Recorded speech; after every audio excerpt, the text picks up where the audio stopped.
Kerala, one of the most famous and renowned tourist places in India, the God's own country. Sandy beaches, attractive backwaters, amazing hill stations, beautiful waterfalls, wildlife sanctuaries,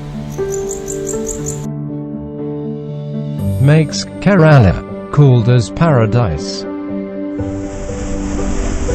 Athirapally Waterfalls. Athirappally Waterfalls is the largest waterfall in Kerala. The splendorous, 80 feet high and 330 feet wide, have rightfully earned the title of being the Niagara Falls of India as a popular picnic spot. September to January is the best season to visit the falls.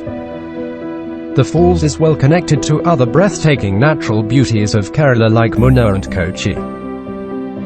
The falls are just 55 kilometers from Thrissur town and 70 kilometers from Kochi city.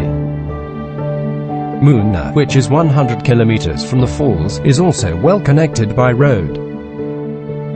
This shallow waterfall is a scenic and popular waterfall near to Athirappally. Sholayar rainforest near to this falls is one of the world's most important hornbill habitats. Its cool, misty waters cascading down with the backdrop of thick green forest and rocky terrain are a scintillating experience for visitors. Baahubali movie key scenes have been shot here.